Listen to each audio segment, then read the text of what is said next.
Legacia Tangkunauping, International Day Against Drug Abuse and Illicit Trafficking Wimuramli, Kashir Janbao Hi Vaukomlan Sali. International Day Against Drug Abuse and Illicit Trafficking Hi Ogatui, Huptana 26 June, Thang Myon Chinga, Ajukum 2021 with theme na Share Facts on Drugs, Save Lives Kachina.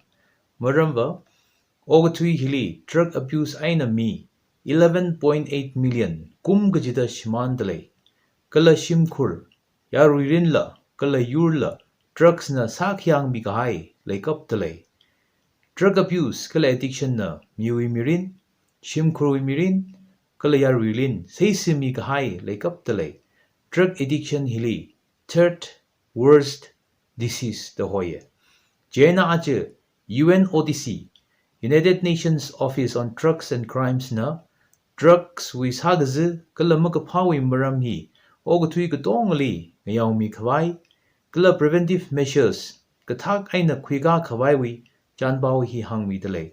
International Day Against Drug Abuse and Illicit Trafficking hi United Nations na 7th December 1987 thang adopt sada kala mayami kahai atishuda kum gajida muyon khawai Bao Shok Mida 1987 Aina Haupok Laga Mayon Ching Dele Ishi Manipur drug abuse na Sazi Kapoki 1970s Abailam Shong Kala 1980s Hogapokli Thipoga Juya Aina Ajira Shungda Zingum Hangmati Shika Hiri drug abuse Aina Mitra Ka Shiman Haira Pray now Traka Raminao Satri Haira Kala Naura Mara now Sag Haika Jung Ko Oktui Dele Ishi Ukhrul scenario la Thing Roomsa.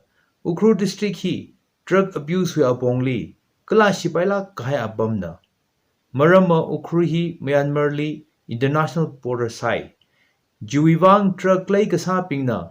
Pailak aina ayin na makamaya. Ari aray hi samphang da yora. Jithada.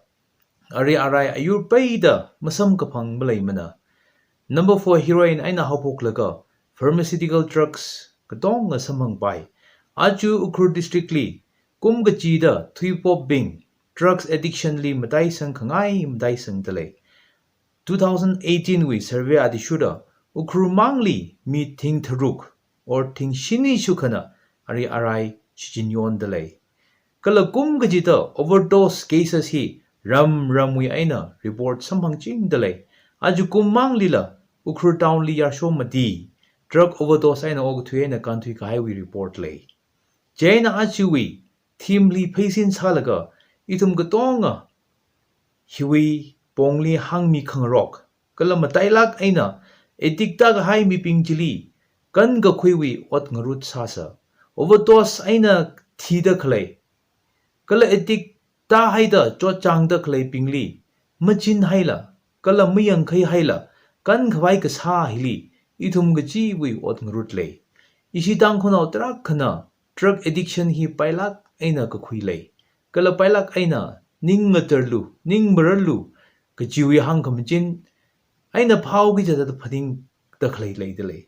Ka cha ka paita solution mara drug abuse and alcoholism zam calling phum ghai hi sakmai thui gaji issue kana hi a multi-facet issue na Mikumowi mirinli sak makeup gaji. Kala sansa makeup gaji. Kazat akhana gaji hi thing sangai. Jaina addiction wi maram hi kup maida. Mi katong na pap kada takar sai. Addiction hi pailak aina moral issue na da mahang pinhay pay mana. Aji ishi tangkul. Ari aray kala zam kor kamripli kathada yang kala. Kazat khani hi margasang hili. Hiwi factor trakala zanga. Shimkur miping na etikta ka hai mili sakta makhui khami. Kala ningsang da mga jon magatom khami tra khalay dalay. Tang, khu, long nawi kathana ping, o tra ka khalay wing jaili. Ishu hila, sakka da makhui khrar. Kala malung kabat mang aina yang gahay lay dalay. Church aina etik ping hi versus aina lay gahay. Church na moral ground aina bija sashon gahay kala malay shi khami. Kala addiction hi zakashia gazat akhana gaji mathaitu gaji. addiction hi gazat na kala yaru rin wi haklak ka hai issue na gaji mamalai hai sa drug rehabilitation center makhalai wi sagze kachung khalai aju khurli drug rehab center malai mane pha khangai pingli matha darai khui khwai apam kala service makhalai hina saklak ka hai sagze khalai leidalai aju covid-19 global pandemic na maram sada lockdown hili school college sungsier ka hai wiwang mayar ngala kala thui popping sa khwai makhalai kala magathai alungli time pass phagazat edik sa khai ge chung khalai kan thui ga hai kum a kha hili ukhru wi tangli thui pop edik tra kha matai sang hai re addiction hi raing saksa kala sa matha sa chia kha misai korana active part ko khui ta gar sai government mangli depend masa pai mara ithum wi ka thana ping government we don't know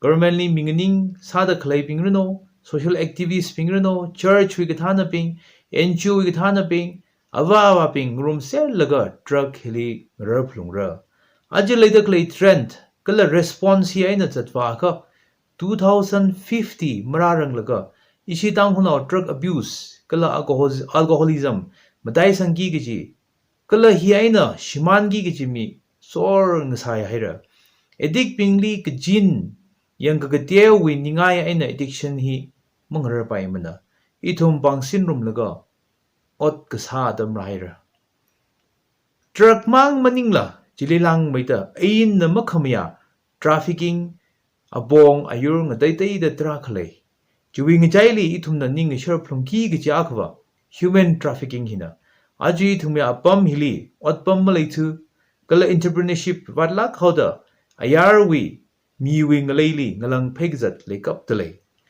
zata khlai iram naw ping hili miping na yurjat kade miping na kachipat khayom khanam kasa yor gaza shokap tale hiwi maram lila saklak aina yarwi wi kala church wi kathan ping na phap kada aini yangsang khami darkar salak haira